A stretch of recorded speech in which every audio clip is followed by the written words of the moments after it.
Fight fans. This is Kurt Deville with Counter Punch Boxing News. And we are live for the official weigh-in for the WBO, the WBA champions, Fabio Wardley versus Joseph Parker. Okay. And let me set things up. Guys, tomorrow I will be live for the fight. And this is the last time that we get to see these guys look face to face because remember, what's up, Skrilla 50, counterpunch to you. Remember that the face off and the media workout, it was kind of intense. It was like on some real ish, right? It was on some real ish because these guys looked like somebody wanted to throw something. It looked like somebody wanted to throw that first punch right then. It was very, very serious. It wasn't something that we are really accustomed to of Joseph Parker. I'm not really sure about Fabio Wardley because I think Fabio kind of goes with the flow. He's cordial. We know Joseph cordial, but I think now we understand that these guys know what's on the line because this is the fight that it's been determined.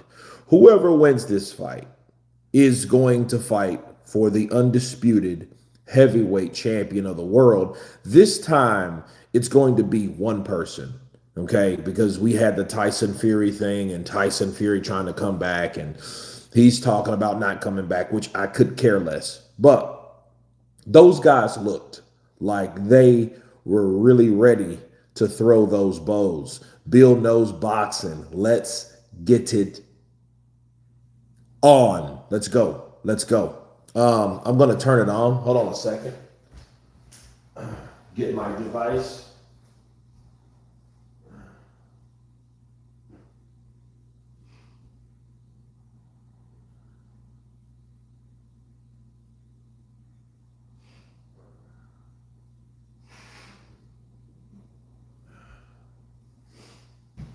Okay. All right. Here we go, guys.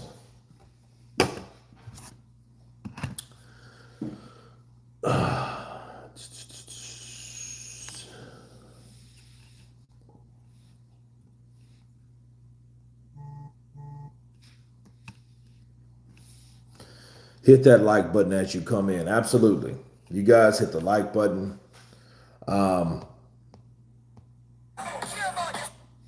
Okay, here we go.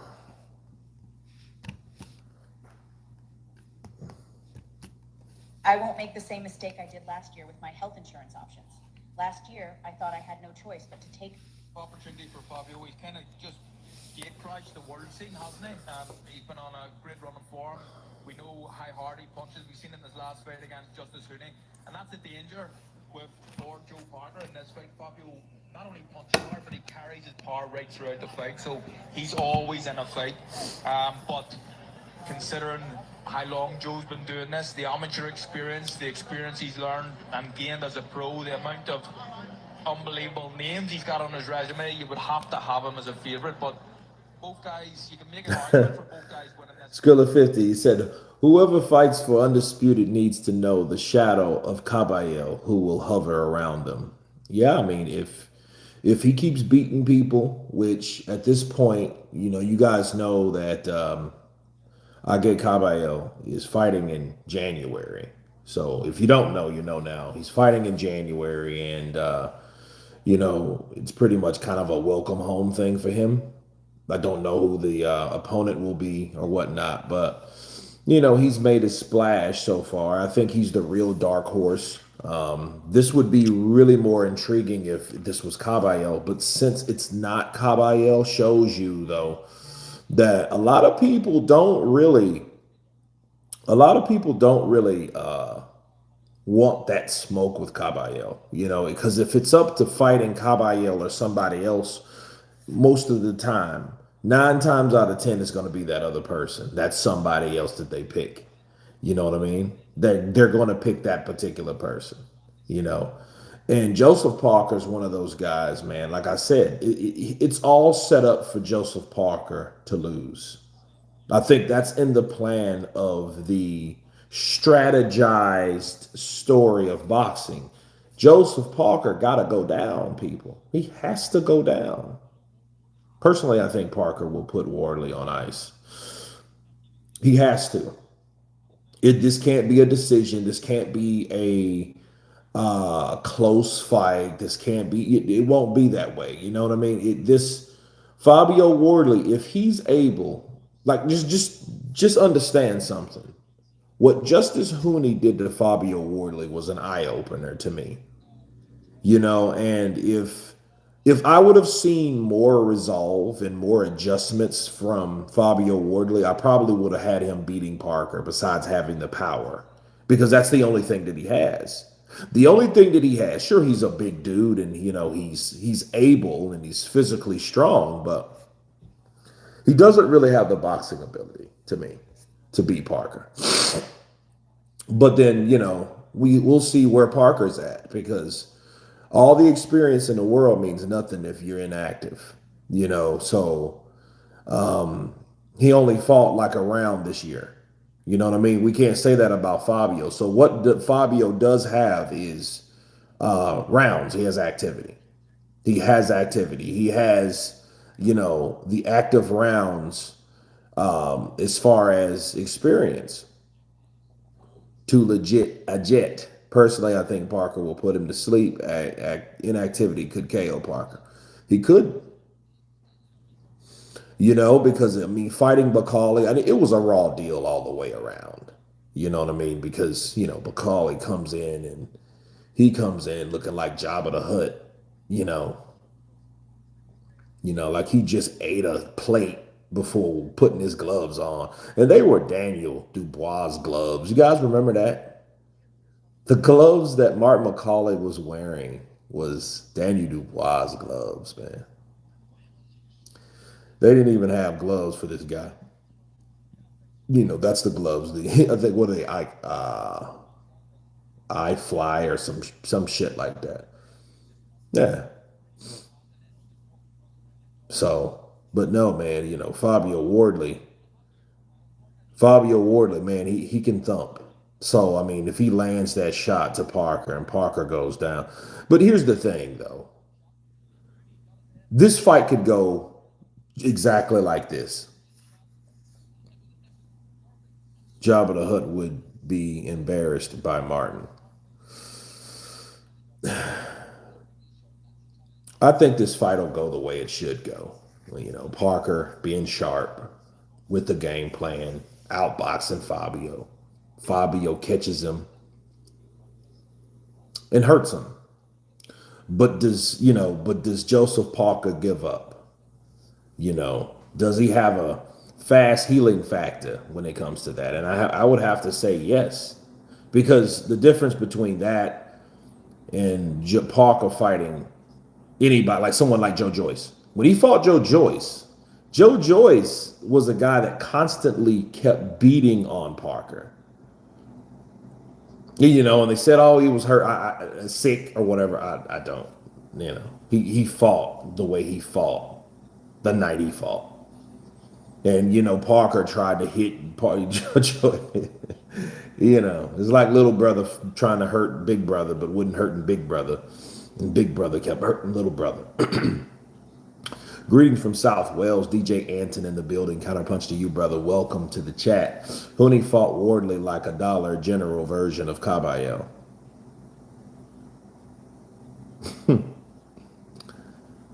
Yeah, you know what would be fun? You know what a fun fight would be? Wardley versus Caballero. Because, you know what I'm saying? Because he stops Wardley. Unless Wardley can catch him with that right hand. You know what I mean? But even Caballero showed that he's durable. So the good thing about all these guys, Wardley, Caballero, Parker, Chisora as well. All of these guys are solid. They're durable. They can take a shot. They're pretty tested when it comes to, hey, can these guys take a punch? Because that's one of the things that we still don't know about Moses, right? So I think they're about to start right now. They're showing their thing. Let's see. A great night of World Championship Boxing tomorrow at O2 Arena, London. It is all being brought to you by Frank Warren for Queensberry in association with Platform Sports and Gold Star Promotions, along with their great sponsors. 32 Red, Unibet, Riyadh Season, The Ring, That Prize Guy, Global Next Trade, Vow Nutrition, and Flex Miles. A big thanks to those great sponsors. Well, a reminder, ladies and gentlemen, that this great event will be broadcasted live worldwide on DAZN by now at DAZN.com. Let's now get the weigh-in process started. Our first two fighters competing tomorrow in a scheduled 10-round contest. It will be for the vacant WBO European Lightweight Championship. Let's first welcome from Clacton, Essex, England, undefeated with 8 wins. 4 of his 8 wins come by way of knockout. Here is Arnie, the Terminator Dawson. I'm glad they're not playing music right now. And now let's welcome from London, England, his professional record, 18 wins, just 1 defeat. 9 of his 18 wins coming by way of knockout. Here is King Mitchell Smith. And we will welcome first to the scale, Arnie Dawson. Yeah, just the 5 broadcast ones, yeah.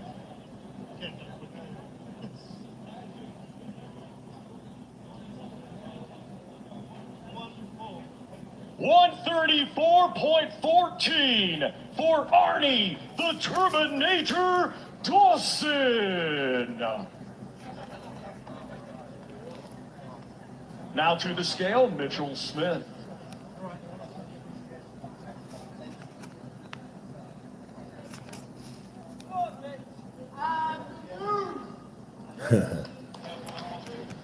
$134.2 Okay. for King Mitchell Smith. Okay, Dawson and Smith. That's a fight.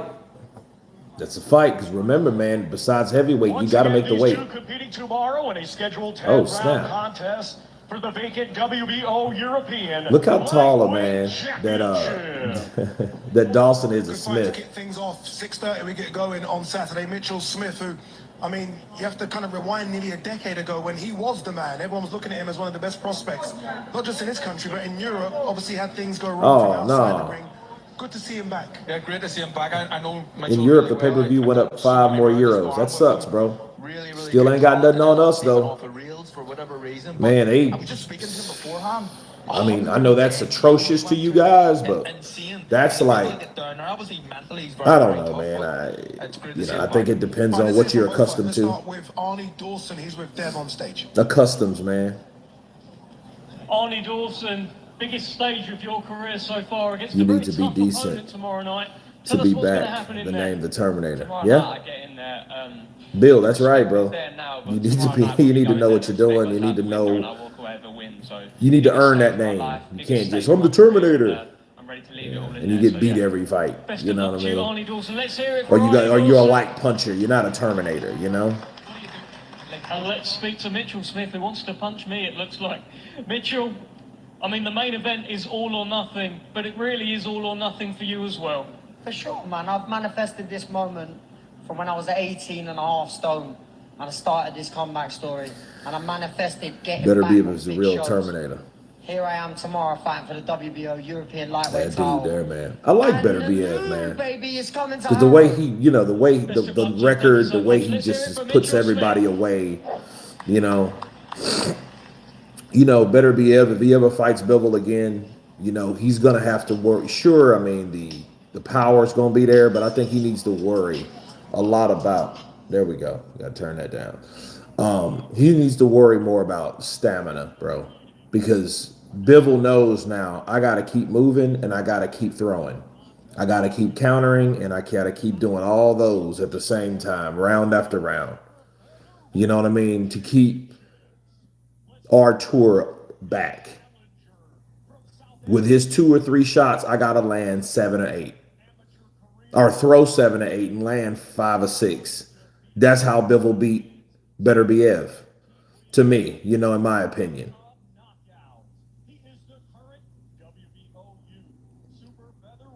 Isn't this the last month we will have pay-per-view on the zone? That's what they say. My question is, man, I don't want to sound negative or rude or whatever, but why would you make a statement about not having something way before you stop having it? You know what I'm saying? Like, why would you talk about not having a price when you could have stopped it at that time? Like, hey, as of today, we will not. You should have waited till the day you stopped and to say that. Like, hey, guess what? We won't have any. You know what I mean? We won't have any more pay-per-views. That's what they could have done, but they didn't. What they did was, we're going to charge you for 3 more months of this shit. You know what I mean? But after that, it's going to be free. Nah, nah, nah. You know what I mean? That would have been better. Like, don't play with people like that. They think people are stupid. They think you're giving you something, but actually what you're doing, you're telling us something like way in advance. And give you something to look forward to type shit. But no, I don't buy it at all. The longer it takes to make the fight, it favors Bivol. Yeah, because Bivol's not going anywhere. I just wonder about his back injury. Will his back injury cause any difference to his performance? You know? 29.3 for the defending champion, Quartermain.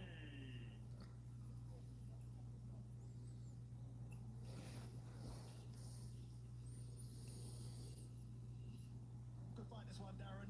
Again, almost gone under the radar, but could be fight of the night between these two battle of the unbeatens. Everyone is very excited about Royston Barney Smith, but Danny Quartermain is the champion. Yes. This is not going to be easy for either man. And he can fight Quartermain. Very, very good. Here's one test. Just beating the hell out of Ruby Tuesday waiters. Isn't this the, yeah, let's see. Royston Barney Smith, real step up. It's a brilliant fight. Stylistically, I think it's going to gel. Both have razor sharp hands, good know-how, good footwork. Brilliant contest, this. Man, this face-off looks intense, though, bro.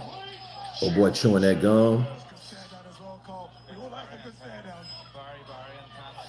I like this fight. I really like it. I think it's evenly matching. A lot of. They're still looking. They ain't looking forward. Royston Barney Smith and top. Yeah, man, that's going to be a good fight, bro. Who are these cats?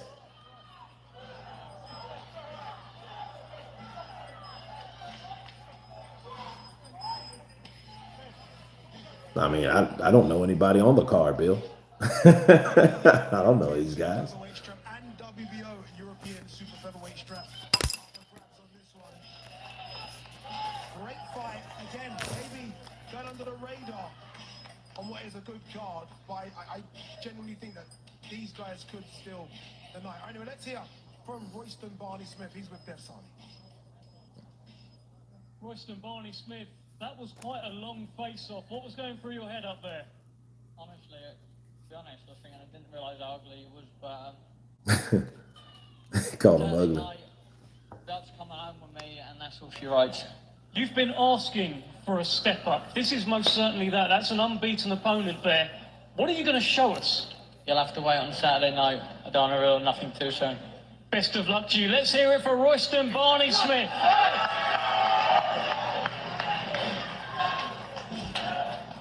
Rustin Barney Smith. Okay. Okay, Danny. Anybody know anything about him? What was going through your head with that face-off? I asked Royston. He said he didn't realise how ugly you were. What do you want to say about that? He'd have been a few more chewing gums, if I'm honest. Well, I mean, it's a step up for him. Does it feel like it's also a step up for you? You are the defending champion, but he's a very, very touted prospect. I'm just here to prove all the doubters wrong, and the doubters motivated me, have motivated me the past 2 or 3 months. Obviously, this fight's should have been happening a couple of months ago. It's just given me even more time in the gym. So I'm looking forward to it. I'm ready for it. And I'm ready to prove everyone wrong. Best of luck to you, Danny Quartermain. Let's hear it for Danny Quartermain.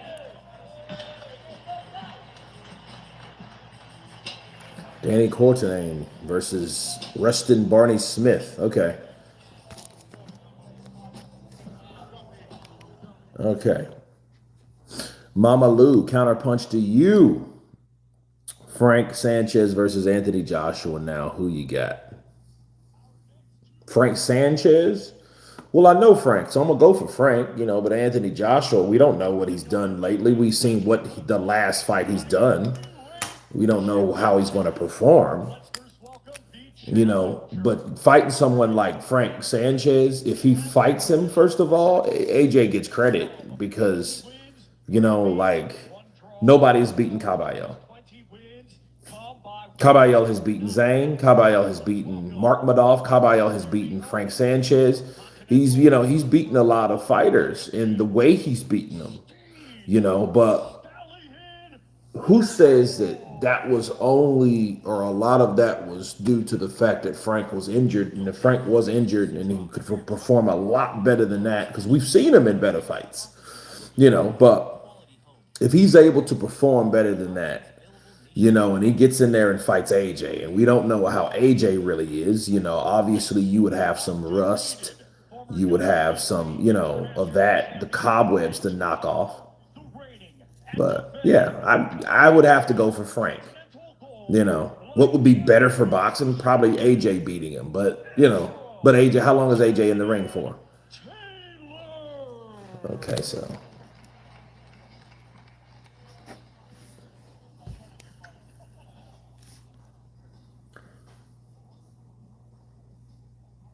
First to the scale, we welcome the challenger, Steve Woodall. The back and forth about AJ fighting this year is interesting, considering some time ago AJ said that he is coming back next year. Yeah. For the challenger, Steve the Stallion Woodall. Now to the scale, the defending champion, Ezra Taylor.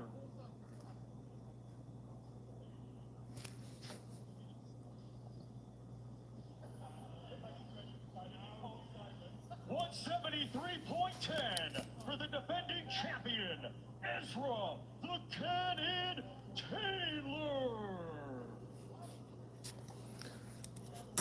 Both men in great shape. And I'm so happy that Ezra's staying on the card. I'm so happy, Carl, that they got Steve Woodall, who, by the way, had a fight scheduled in a couple of weeks, so he's in fighting shape. I think it's a really good matchup. I think it's a really good matchup. Steve Woodall's a great replacement. Ezra's he's taller than Taylor. Ezra's taller than Steed.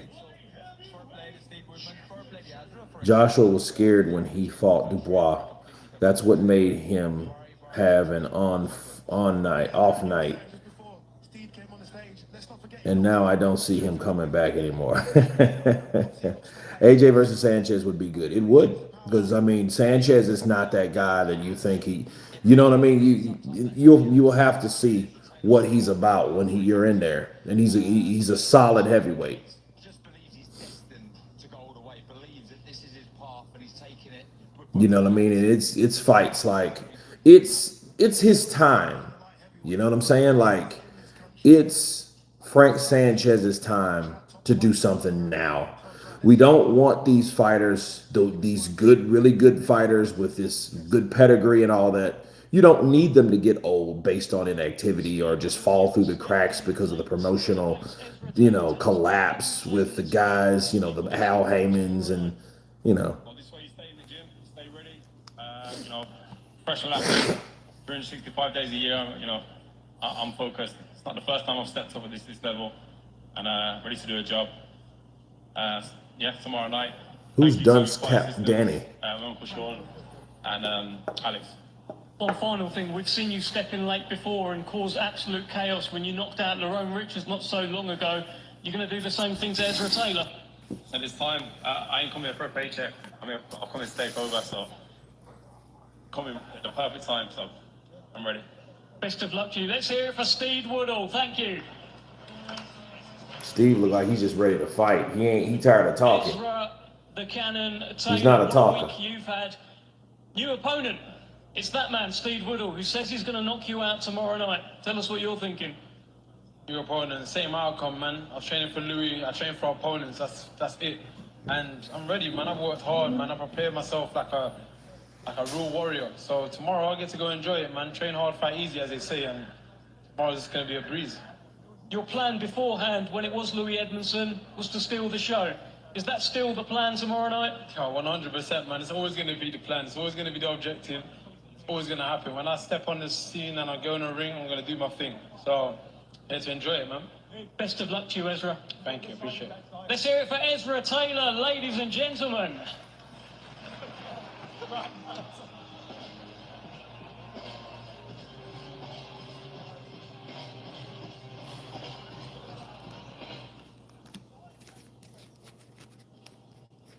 Okay, what's the fourth fight, right?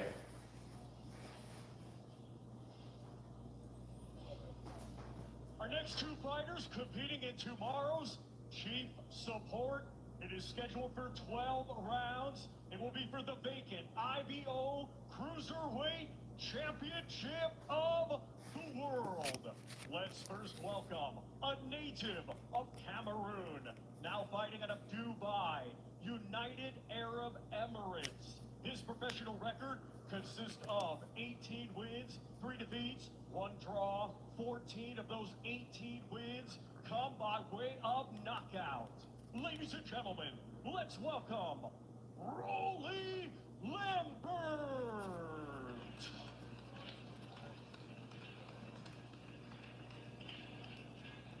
And now let's welcome a native of Albania, now fighting out of Kiel, Germany. His professional record, 20 wins, just 1 defeat, with 8 wins coming by way of knockout. Ladies and gentlemen, here is Jürgen Uldedai.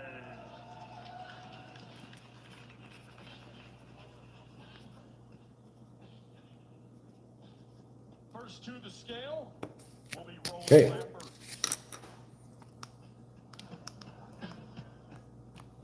He's announcing these like they're really big names. I mean, that's how you're supposed to pronounce it, man. You know what I mean? 9.8 for Rolly Lambert.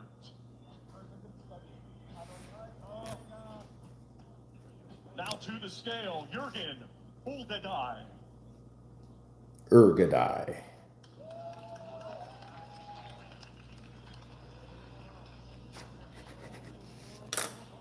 199.15. Okay, it's a fight. And this is fight 4. Both men, Carl, Dubois is going to Brazil for a pre-fight party. Yep. I actually remember doing a Rolly Lambert fight Guess he's gonna go have him another baby in Brazil. many moons ago, and he caused Tommy some problems. He can box. This is a really good matchup in the cruiserweight division where we know who the top guys are. Daniel looking stiff as ever. Yeah, Daniel, man, he I mean, you know, you got someone like that, you know, you got a kid from Britain, you know, that really ain't seen much of the world, and he goes to Brazil of all places. That's a bad place, man. It's a good and a bad thing to go, you know, for someone that doesn't know nothing to go to somewhere like that. You know what I mean? Especially someone that's, you know, he's young, bro. The dude's in his 20s. You know, and keep in mind, Danny Dubois is a guy that's probably, you know, I mean, he's probably tearing them Brazilian chicks up down there. Think about it. Like, dude, you know, athletes are a lot, they're different, bro. That when you're an athlete, nah, you're not a regular Joe Blow that goes up under, you know, rolling, you know, connecting cable and stuff like that eats at Papa John's, you know, a Luby's on the lunch break. You don't have a tub of gut up under your chest. You understand? You know, you're an athlete, man, you know? So, man, he's probably destroying them chicks. I want to go again. I want another one. Dude, go to the brothel and slam 3 chicks. All of them walking out. I want to go again. Let's give it another go. Let's go. I'm like, dude, you're a freaking sex machine. Yeah, man. But I think his dad knows, though. You know, everybody probably is like, oh, man, his dad's probably an ass. His dad, what he does is probably, you know, he trains him like, and he brainwashes him, and then he takes him to Brazil. You know what I mean? Favorite pizza topping, and where would you go? It depends, Bill, because like here, I've been a fan of a place called Papa Murphy's, which it's a place you just pick it up and then you put it in the, you know, you put it, but it's good. You know, I like the thin crust New Yorker. I do like Jets, more of a gourmet. It's thick, Chicago style or Detroit style. I'm not, man. I'm not really a Papa John's is good. I like Papa John's. I just like the way it tastes. Me and pizza though, it's like me and these damn donuts, bro. Damn Krispy Kremes. These things is crack. These things are crack, bro. You know. So like these, you know, kiddo Halloween stuff, but 12 dozen, bro. I'll eat 6 easy and feel like a fat pig. You know, to be brainwashed, you need a brain. Now he got one. He probably got a big, massive brain. It's just you know, which is why Triple D has never suffered a concussion. Triple D asked where his crayons are now. Poor boy sulking in his corner. That's after Dubois gets finished with his coloring books. Hey. Well, let's see. Yeah, that is. Kurt, you coming down with a cold? Well, the weather's changing. Probably so, man. Yeah, I mean, it happens. Matter of fact.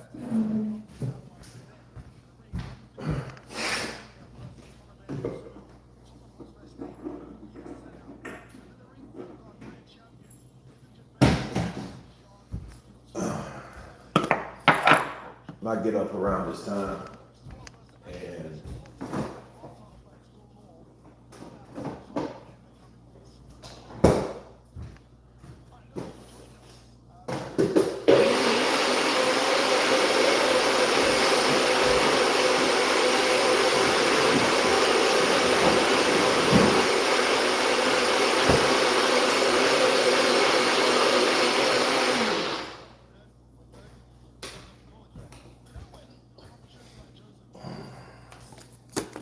okay.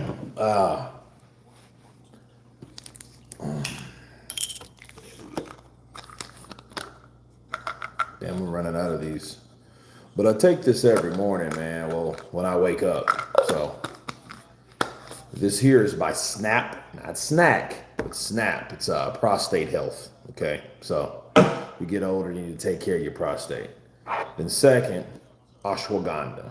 Okay, this is by Organic India. So I take this.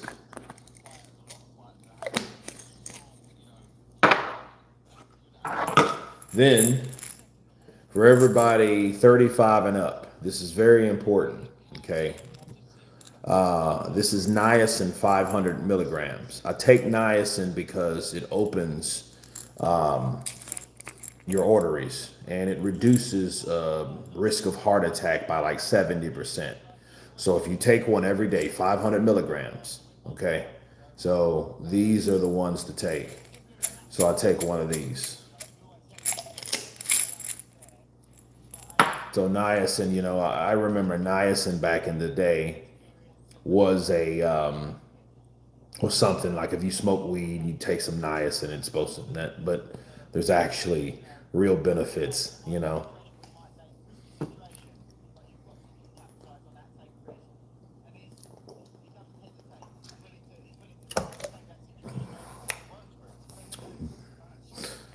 if Stan saw all of this shit that I've been saying about his brainless son, then I'd be cursed by his black magic rituals. Yeah. But nah, man, I just think Daniel's just a kid. He's a kid that don't really know too much. He don't really know too much, man. What he's learned was what his dad taught him. Keep in mind, if you were trapped in a room, that room is your world, right? In Daniel's case, that gym is his world. That house is his world. He doesn't have many outlets. So you got a person that doesn't know and have that many outlets, that's what you're dealing with. Send some of that niacin to Miller to unclog his arteries, King Kurt. He's a big dude.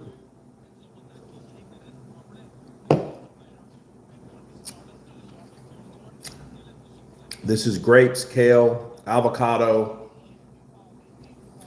What else is in here? Got a banana in here.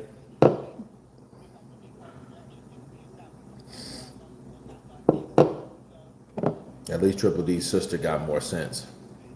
That's a little cutie pie though. I like what's her name?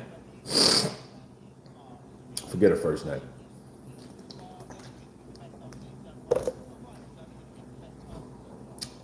I got one magic mind left, and I'm gonna use it for tomorrow morning when I go live for this fight.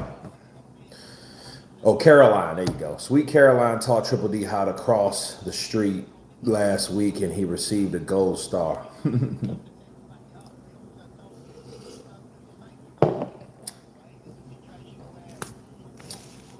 Yeah, I think Daniel would be kind of cool to hang around, though.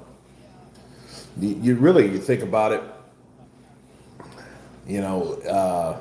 I had a habit, man, about 10, 15 years ago, about 15 plus, of kind of befriending like spazzy people and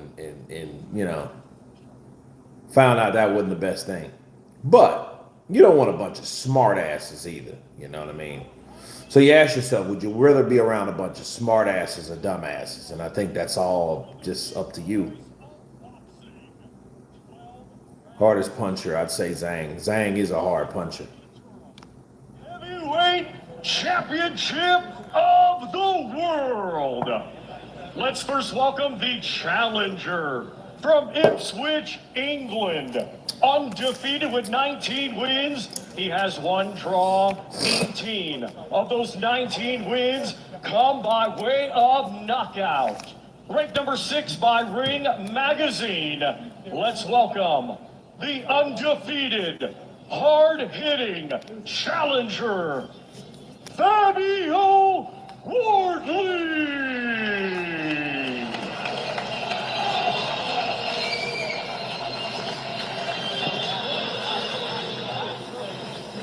And now let's welcome the defending champion from South Auckland, New Zealand. His professional record, 36 wins, 3 defeats. 24 of his 36 wins come by way of knockout. Ranked number 2 by Ring Magazine. He is the former WBO World Champion and tomorrow the defending WBO Interim Heavyweight World Champion. Lupe Soliai, La'auli, Alemali Etoa, Joseph Parker.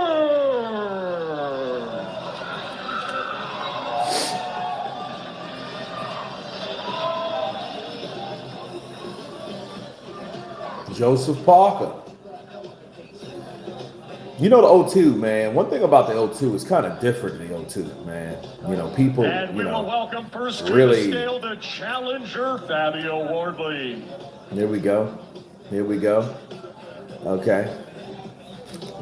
They don't need that music. Danny would be the toughest son of a gun if only he learned how to fight through adversity. That's true, Sean. I do agree with that. Let's see what Fabio's with. 242.7 for the challenger, Fabio Wardley. 242.7. Yo, after Fabio gets out of the sport, he needs to see Carl Froch because his nose is jacked. He just holler at him. Let's see where Parker's at. All wide belly. 262.4 for the defending champion, Joseph Parker.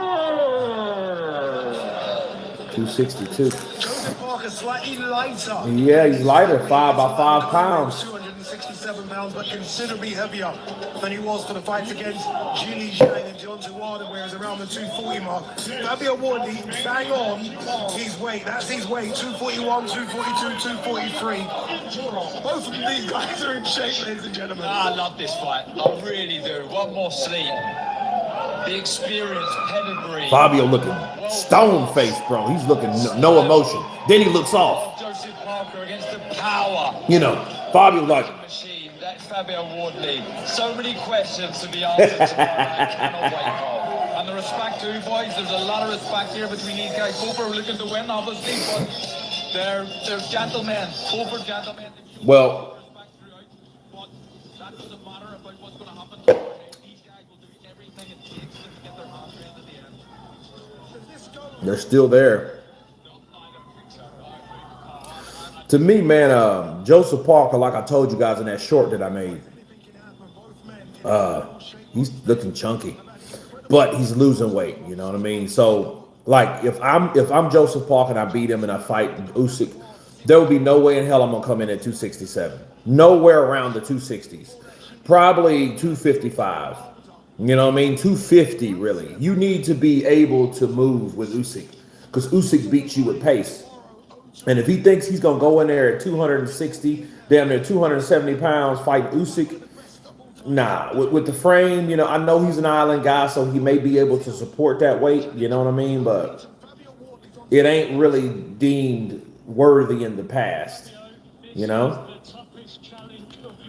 It may give him more power, but that doesn't mean it gives him and helps him with his stamina aid, you know?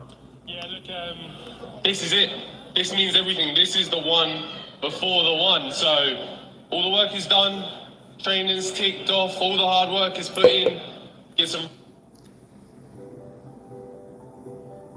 rest now. Big night coming up tomorrow. It's one of those again, Fabio, where they're writing you off. They're saying the step up in level too big this time.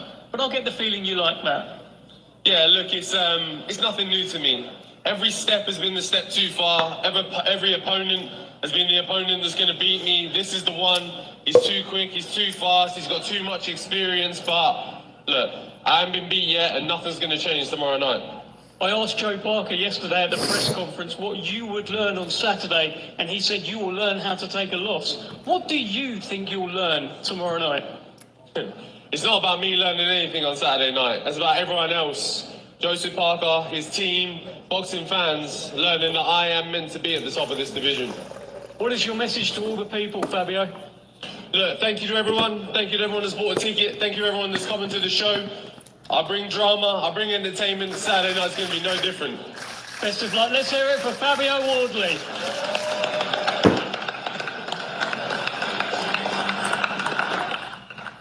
Okay, JP, hey, Justice for Joseph. What's up? Okay, Joseph Parker. That's a big weight for you. It's lesser than what you were against Martin Boccoli, but still up in the 260s. What can you tell us about this weight you've come in at? I'm heavy and I'm strong and I'm ready to go. I'm heavy. It feels like the closer we've got to the fight, you have got more and more tense. There was no joking around or anything yesterday. This is serious business. It's not so much tense, I'm serious about my work. I want to punch holes in them tomorrow and teach them a lesson. Ooh, punch holes. Do you really think you're going to walk through Fabio Wardley? How wary are you of his power? We've done everything we've done in camp to prepare for what he brings. We're wary, we're cautious, but I want to fight fire with fire and I want to get to him. You've got a lot of noise here today.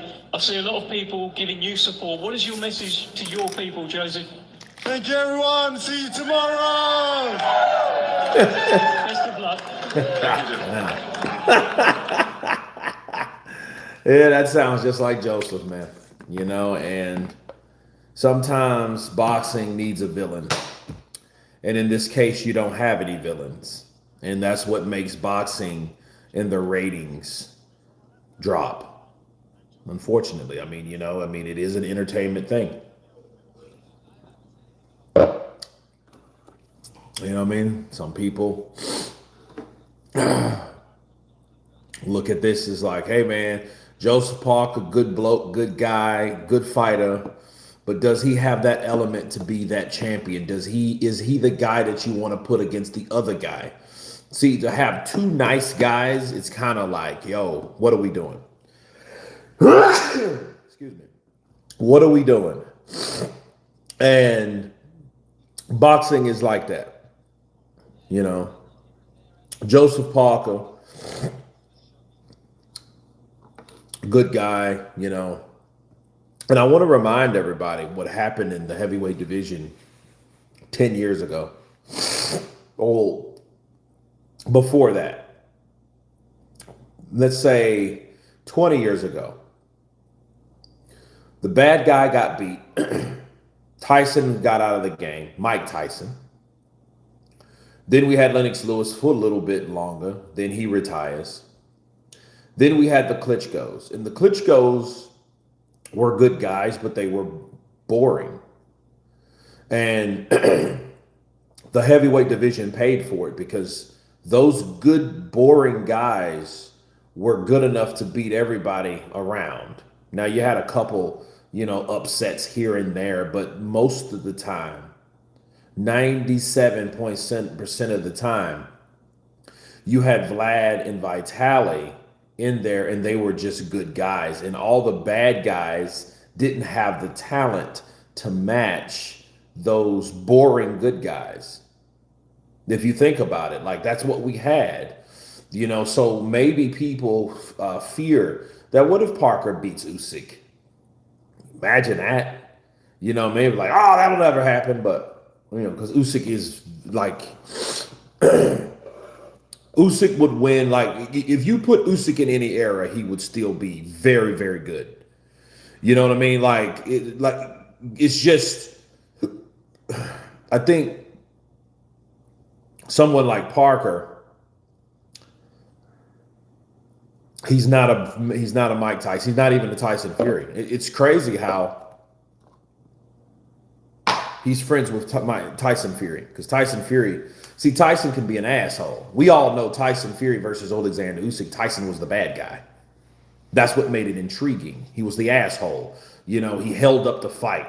The belt was lost in the process. A lot of things, the splits and all that made people dislike Tyson. But at the same time, it made that fight one of the most wanted, most desired fights around, because we did have the bad guy versus the good guy element. You don't see that in this. Matisse Sports TV, Kurt the Legend. Appreciate you, man. Sean, you mentioned the Klitschko bros. You think they would have beaten James Toney around that time?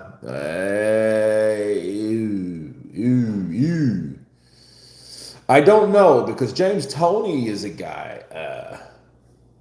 He's a good counterpuncher, but he didn't punch hard enough.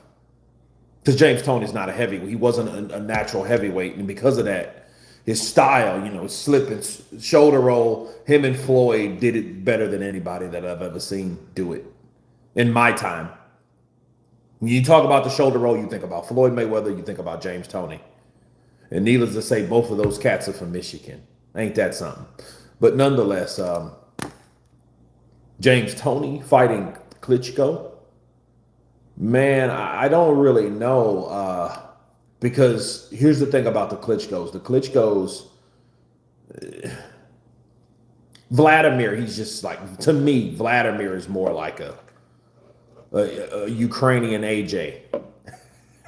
Or AJ is more like a British Klitschko. Saying that, one can't really, those guys, they're not the worst at taking punches, but they're not the best. And I don't know if James Toney could hurt them.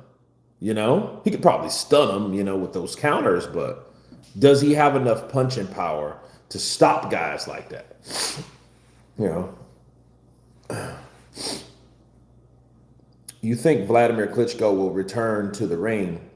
Had talks this year he'll be back.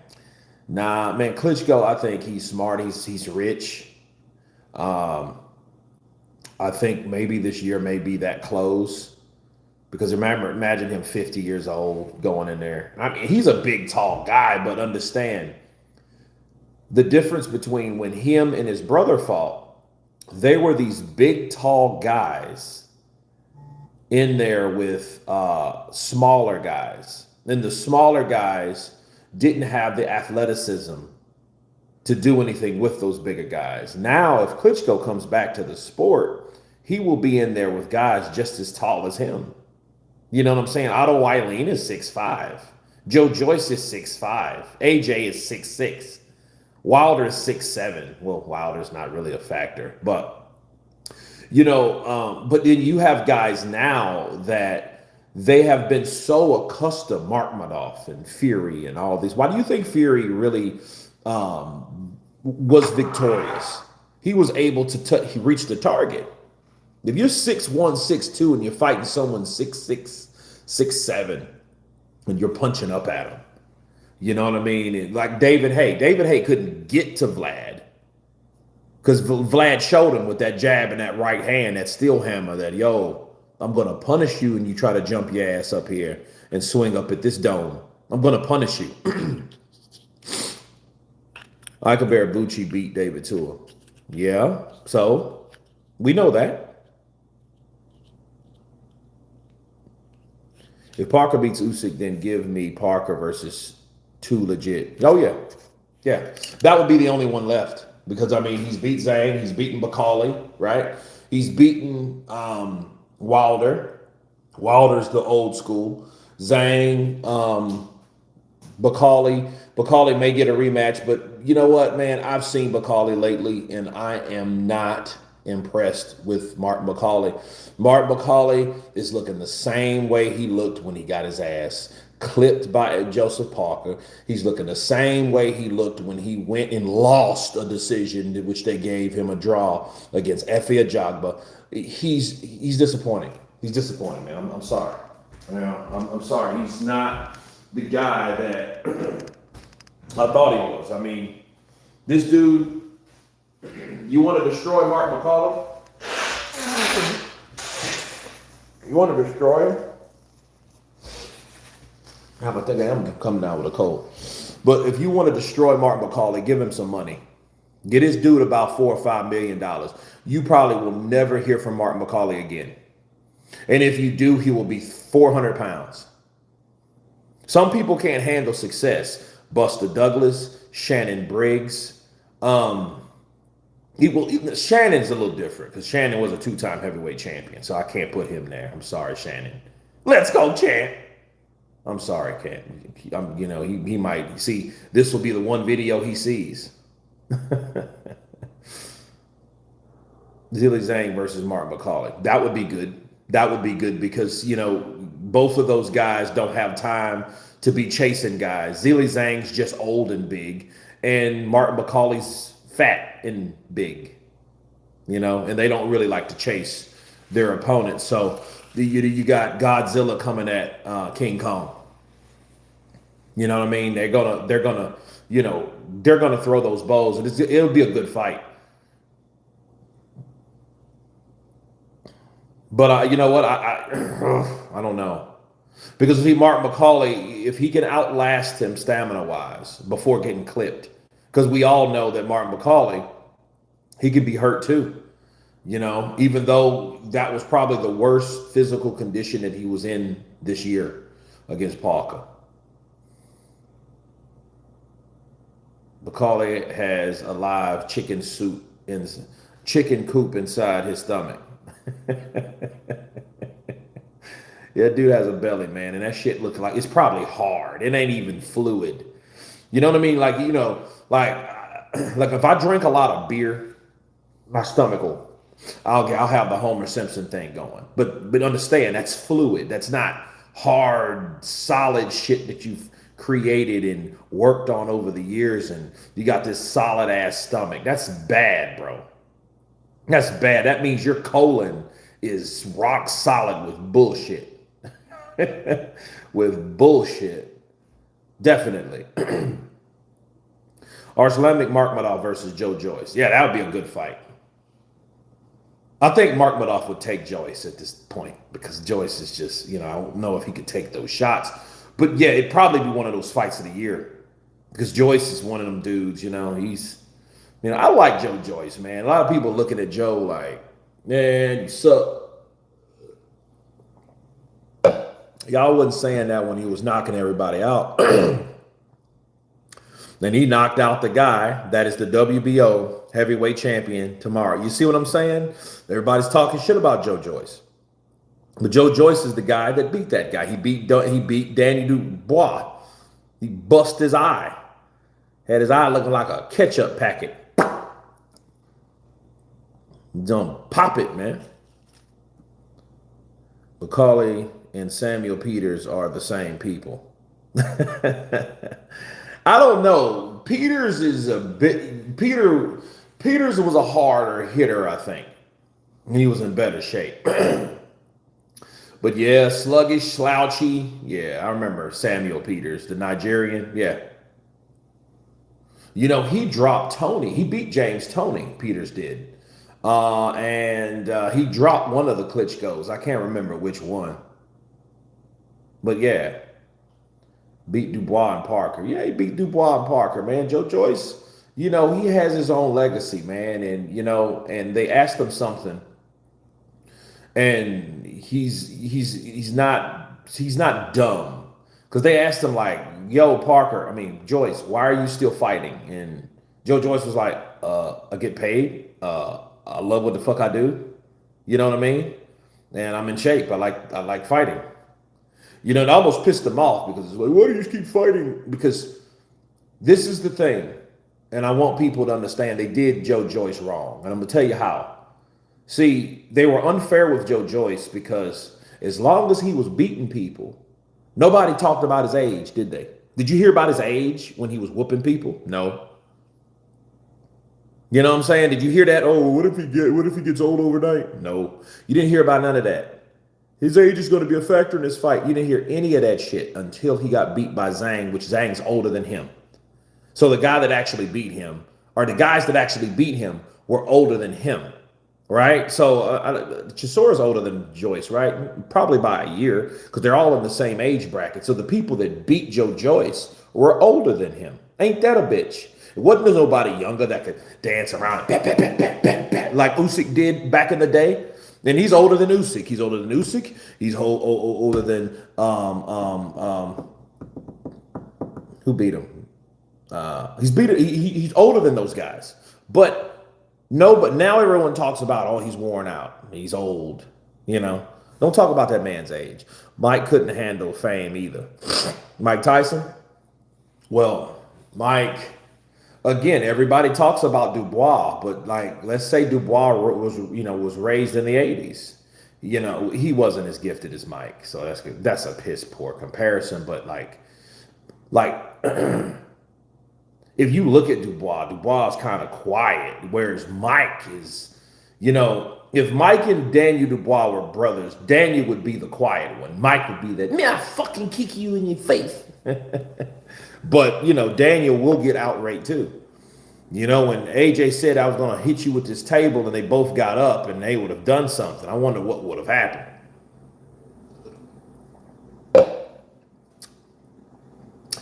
For the AJ guys, man, for everyone that still loves AJ, which I know a lot of you guys are fleeting because there's a lot of people dropped off, man, when AJ got beat. I got to tell you guys that. And I'm going to talk about the Andy Ruiz. When Andy Ruiz beat him, that was a totally different time frame. When Danny Dubois beat AJ, a lot of people stopped watching this channel. I'm like, what the, and I'm thinking like, wow. They start watching other channels, other British channels. Why is AJ such a random boxer? Like, he's either amazing or complete. I don't know, bro. I think mindset, temperament, training.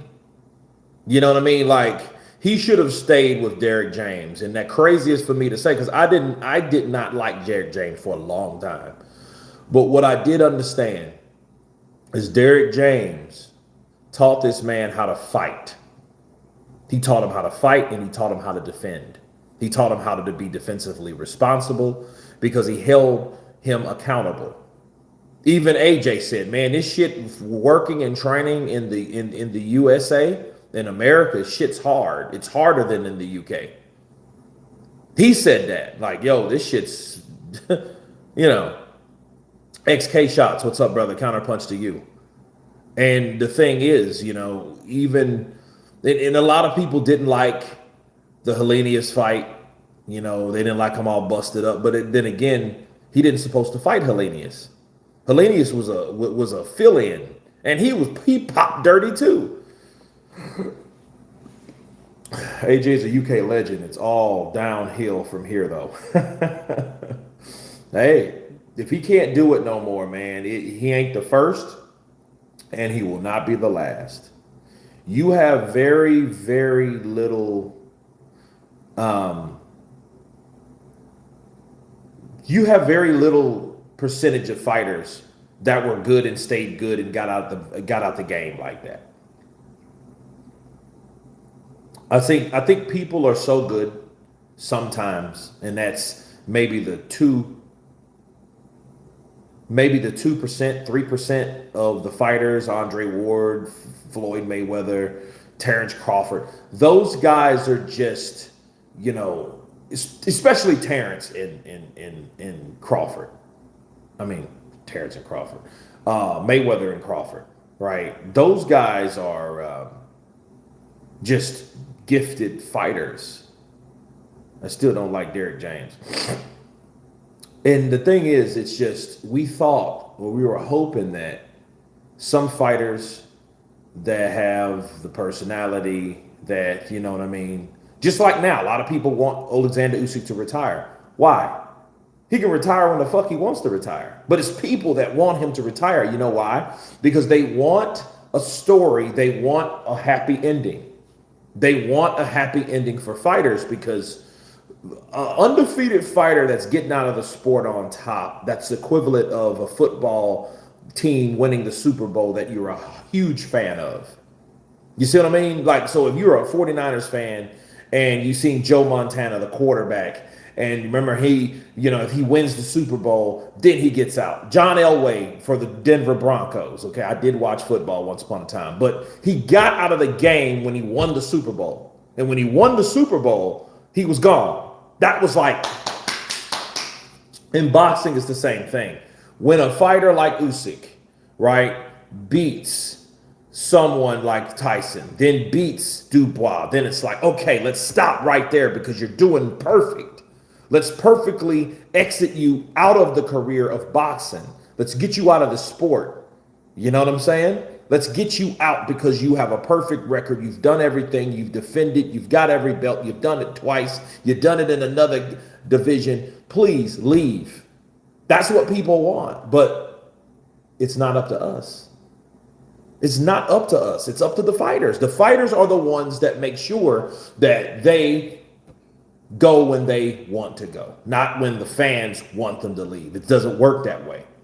So if he went from, because remember, I do think Usyk wants to make a point, because remember, after he knocked out Danny Dubois, he said 38 is only the start. Remember that? He said 38 is only the start. So if he has to make that true, he has to fight longer. He has to stay in the game 2 or 3 years longer. Why? Because that would have made his statement legit. You understand? So him saying 38 is only start and then retires like right after this makes no sense, right? So there you go. AJ, give me the trilogy. I need more Snickers. Oh, Andy boy. Please, God, help AJ. Fight me again. AJ, please. Let's do an exhibition for $5 million apiece. Please, AJ, give me an opportunity. Please. You want me to fight you again? Yo, your punches are heavy. I'm not fighting you. I'm not fighting the big fat Stay Puft Marshmallow Man in it. His punches hit me. I wonder what he hit me with. Speaking of those who are just like, you win, get out, what are the chances of that ending up being the case with Anui? Because it's kind of looking like that now. He's running out of people. Well, what it is with Anui, I don't like. I you know what? I seen him his last fight. I seen him fight Cool Boy, and it's so I feel like such a hypocrite. I'm gonna tell you why I feel like such a hypocrite. I feel like such a hypocrite because I do know 10 years ago, I've been watching boxing forever, but 10 years ago, I think that I can speak for a lot of people. I didn't watch heavyweight boxing like that. In fact, when I was 20 years old, well, probably 1999, so maybe 26 years ago, Jesus, I was smaller. I wasn't a heavyweight. And I watched heavyweights, but then I didn't glamorize the heavyweight division like everybody else did. So because I didn't do that, I was more of a welterweight guy. Why? Because I was a welterweight. You know what I'm saying? Now I'm a heavyweight because I'm a big grown ass man. Now I'm more catering to heavyweights because most of my, I look and I read boxing just like I've always done.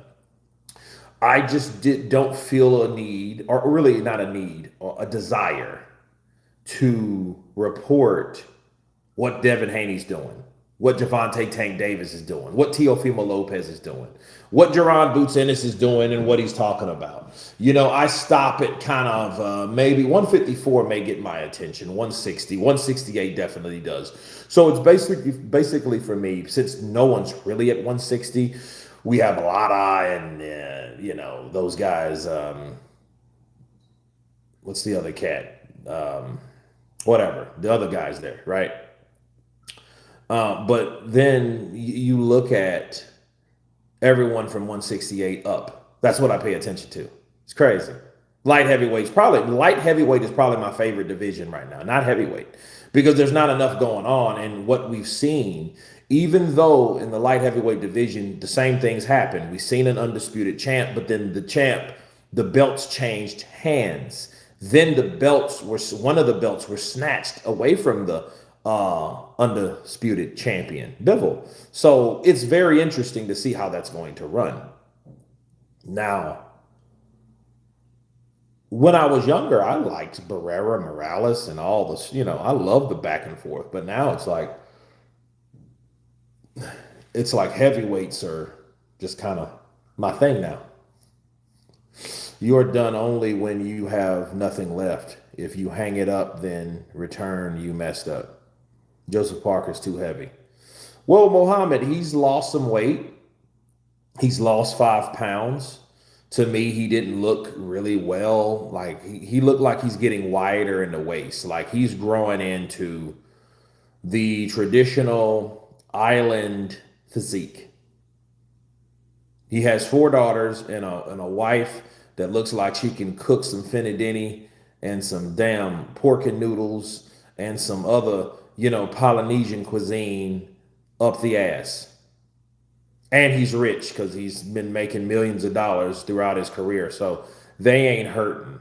You know what I mean? And in fact, it's like, okay, well, Joseph Parker, I would like to see Joseph in 10 years. He's going to be a chunky guy, a nice, round, filled out island warrior. That's how Joseph, with his kids growing and watching them grow. Muhammad, you could be right, Parker. Coming in heavier and older, it's bound to affect stamina. Well, I think there's a reason that he did lose 5 pounds, but is 5 pounds enough? So that is a good question. That's a good debate because You can argue that, hey, what saved him was the fact that Martin McCauley was so trash. Martin McCauley, bro, was so out of shape that it made Joseph Parker look good.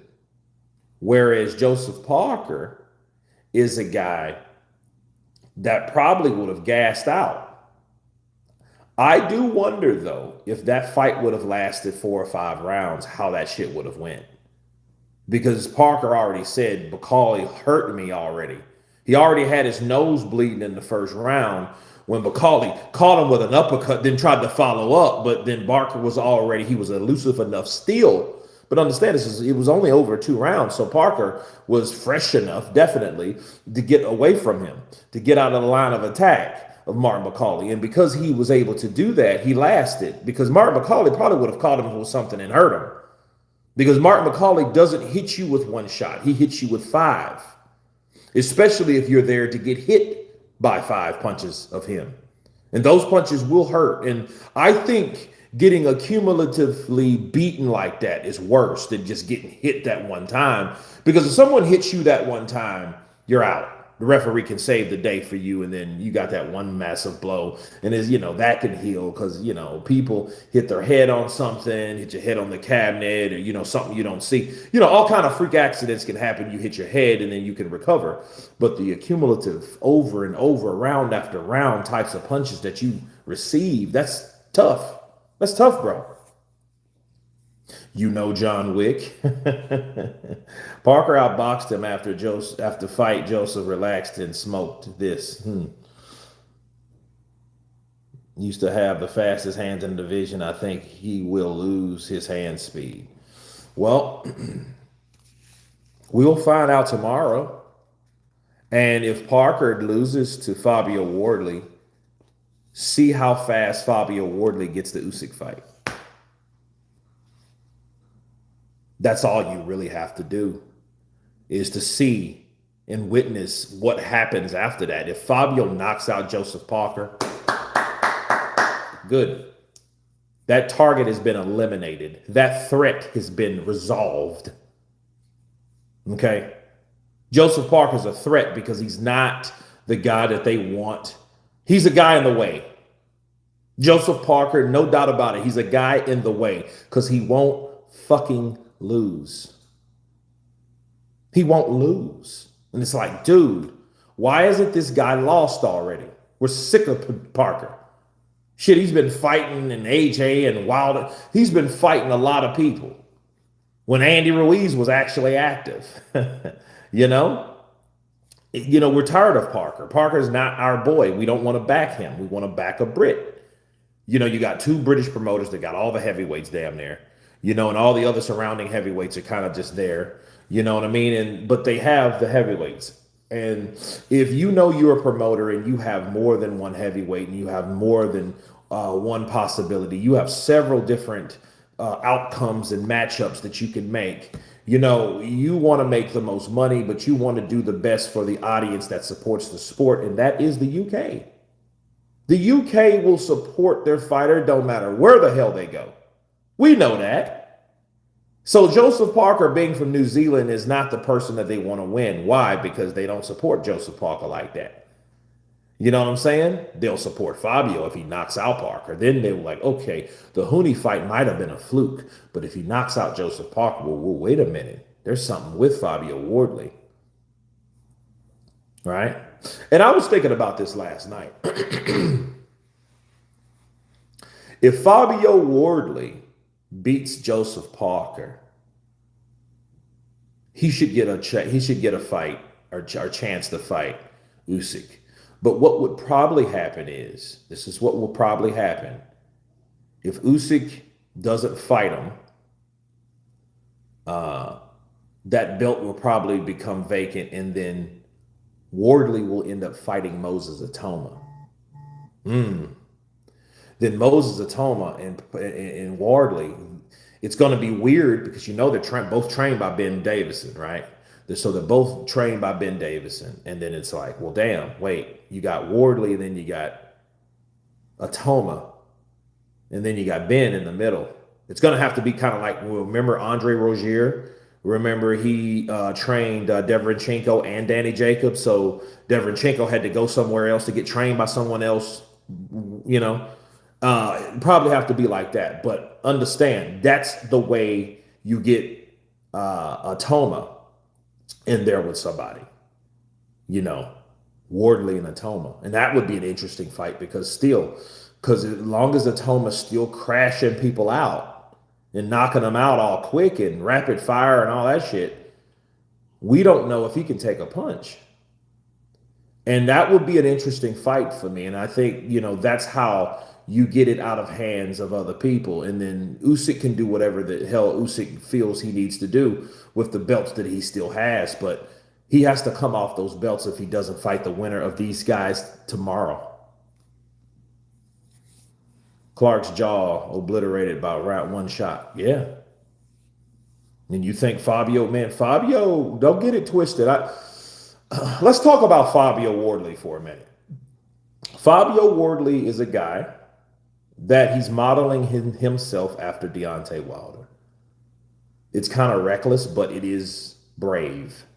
It's ballsy because he's talking just like Deontay. He's the British Deontay Wilder. Man, you got to be perfect the whole fight. I just got to be perfect one night, right? Wardley is Wilder 2.0, nothing special. Well, what's special is the power, and the power is actually a real thing. Hey, Kurt, what's Caballero doing? The most ducked, the biggest threat. What's Caballero doing? The most ducked, the biggest threat. I mean, he's going to fight in January, and they're just keeping him busy. Again, what's the big deal about Caballero? He's whooping everybody. He's undefeated.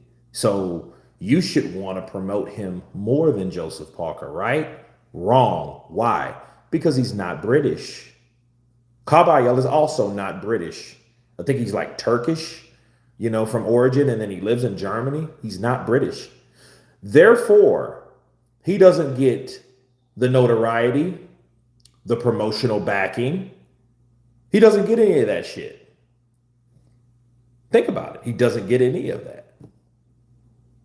He doesn't get any of that. So him and Parker are in the same boat, yet despite being promoted by the biggest British promoter in the country, Frank Warren. Oh, he's bigger than Eddie now. He's bigger than Eddie. The 5 versus 5 made me wake up like he's bigger than Eddie. Then Joshua got beat. So yes, Frank has trumped Eddie Hearn right now. As far as that, he's trumped Eddie Hearn right now. It's over. Frank Warren is the man in the UK. He is the man. He's the guy that you want the interviews with. Even though Eddie's, charismatic and all that shit, he doesn't have the stable no more. You got AJ with a slave contract and he's getting beat and he ain't returned yet and you're trying to throw him in an undercard. No, you're done. AC in the building. You're done. But no, seriously though, yeah. See, but then Frank knows I have all these other fighters, Fabio Wardley, Moses Atoma. I have all these guys, Joseph Parker. I get Caballero. He has them. Andy Lee said that they don't want to be any part of Caballero unless there's a title on the line. Hey, well, there you go. Who does? You ain't gonna punch my damn liver out. You gonna punch my liver and gallbladder out at the same time? No. And then you can take punches. So it would be different if Caballero would be easier to fathom fighting if he could get hit and hurt. You know what I mean? And Zhang was the only one to really do it, but Zhang is 300 pounds. It took a 300-pound man to stop Caballero, and it didn't stop him permanently. He got his ass back up and commenced. He did that, bro, and took Zhang out. Zhang was like, hey. Right? Warren has too many heavyweights who don't fight. Because it's like a kid in the ant farm, bro. That's it. Seems like they're all ducking Caballero to me. Yeah, they are. They're all ducking Caballo. They don't want Caballo. He's because and then see they're talking about, well, I don't want it without a title on the line. There is a title on the line, but unfortunately for Caballo, Caballo followed the WBC route. We all know the WBC and their integrity doesn't exist. So what does that mean? He owns the WBC interim title. He holds it, should I say. I keep saying own, but he holds the WBC interim title. Who owned that? Who held that once upon a time? Dillian White. But what did it do for him? Nothing. Didn't do anything for him. And he went through hell and high water with punk ass Mauricio, right? And it did him no good. It's doing I get Caballo no good either, because who really wants to fight for a belt that the sanctioning body is corrupt? The president of that sanctioning body is a corrupted fool. Who wants that? And it's Caballo in this case. And it's like, okay, I have the belt. And they're like, nah, I think we'll pass on that. Because they already know that, dude, owning the WBC interim title is just like having a belt that gives you no purpose, that serves you no service, but you have to pay for it nonetheless. You're just paying sanctioning fees for a belt that does nothing for you. That's it. That's all it really does. I get is the future undisputed. Maybe if they give him the opportunity. But what could happen, though? They could wait him out. They'll, you know what I mean? See, they'll do things like this Germany card. Think about it.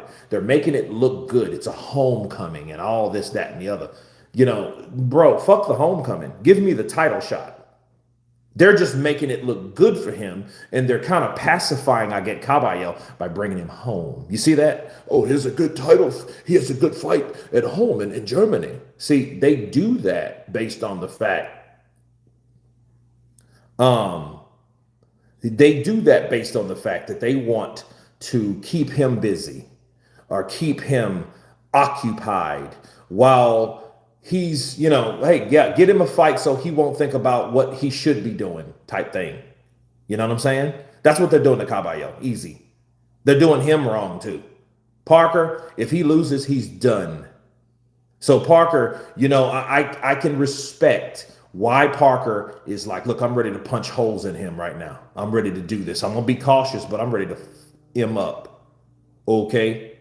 And he should have that mindset, because like he told us all, and you guys know, and you heard him during that interview, I think that these promoters are full of shit. He was talking about Frank because he knows Frank is not for him.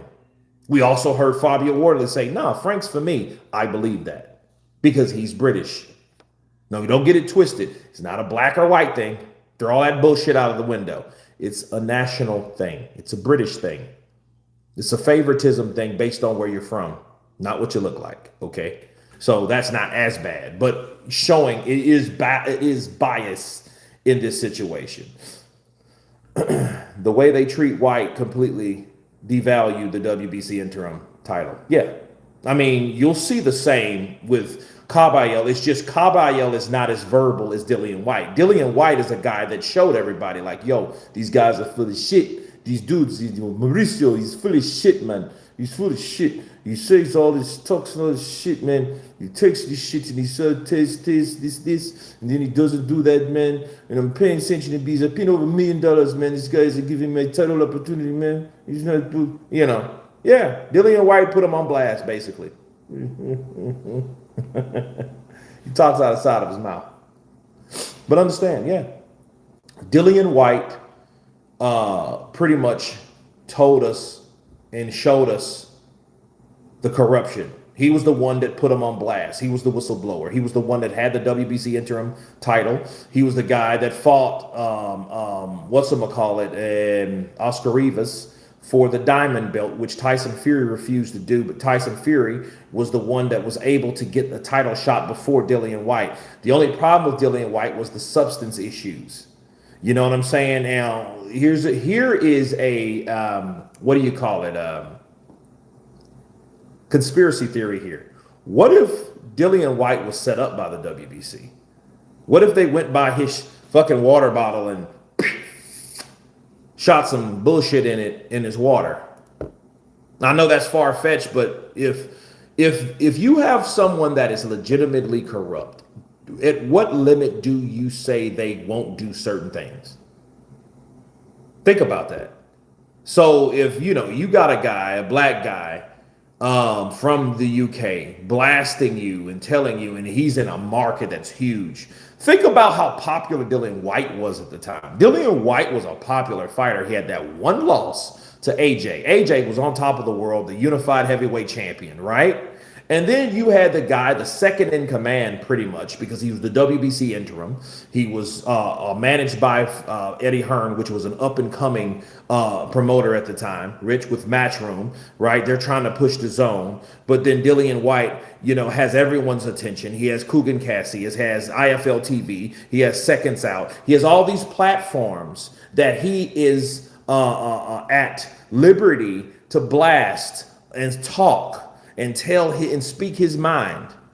You think he ain't a threat?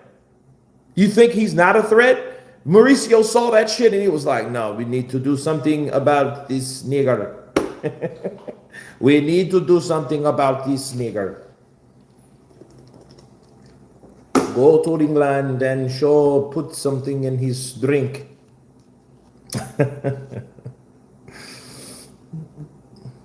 Caballo should switch to Eddie so he can get a chance to fight for the gold.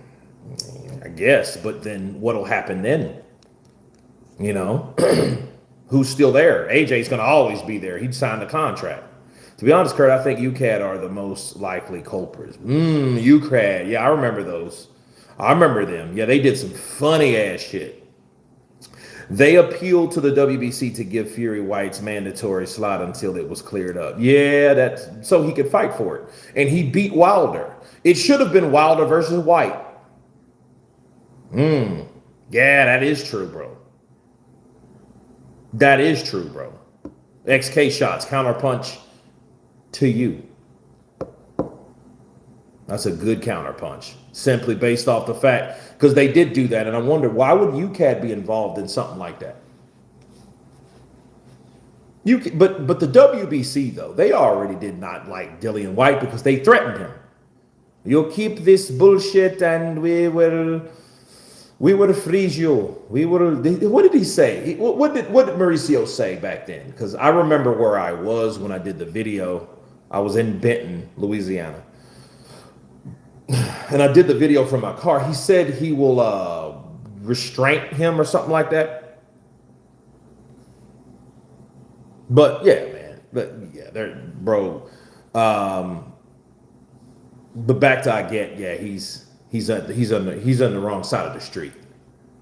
Sorry, maybe I've missed something, Kurt. So who do you think will win? Joseph Parker will outbox him. He should outbox him, and I think he still has the weight, and I think because he still has the weight, he will be able to land on Fabio and hurt Fabio. But the problem is, how long can he do that, and how long will it take? Will he still have the stamina and the conditioning based on the weight? Will the weight be an issue for him? We never seen him this heavy do what he normally does before. He wasn't like that in the Zhang fight. And the Zhang fight lasted 12 rounds. How much did he weigh when he fought Zhilei Zhang? Let's find out. Zhang Parker weigh-in.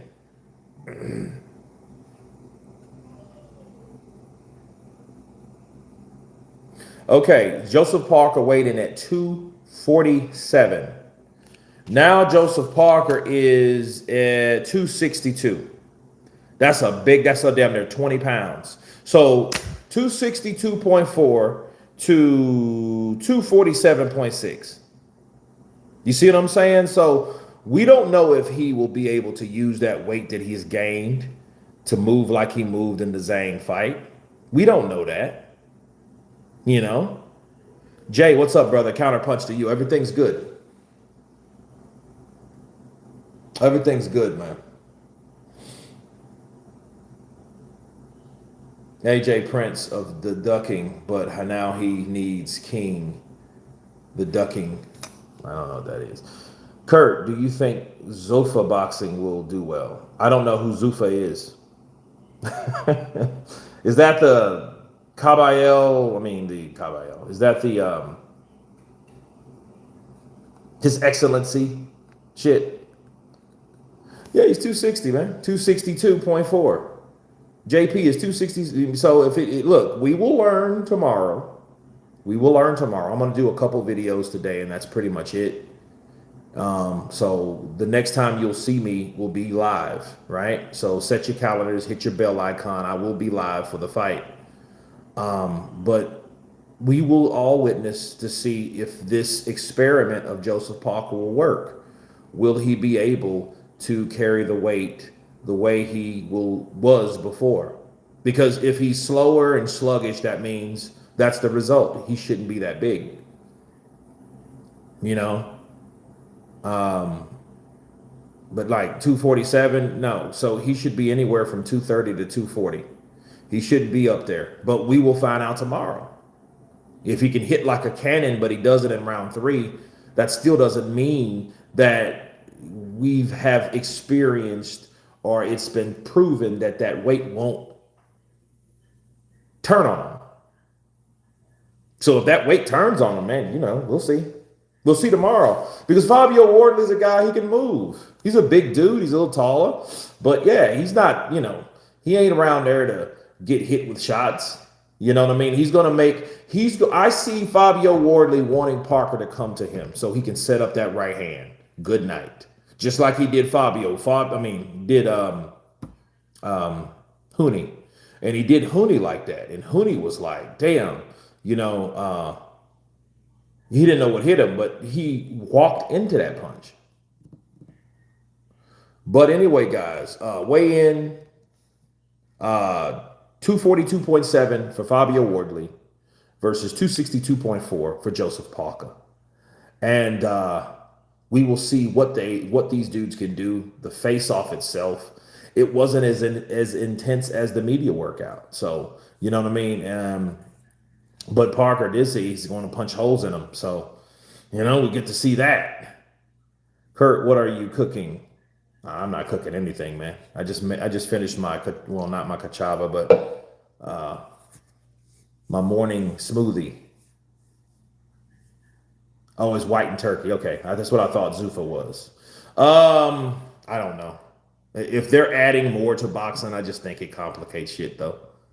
Because if they're not replacing anything, they're just adding more to the bullshit because you're putting more diversity into it. You may have some stars there or someone that benefits from being a part of that federation, but I don't think it really does anything revolutionary for boxing if they're not replacing the WBC, the WBA, the IBF, or the WBO, or the IBO, or whatever, right?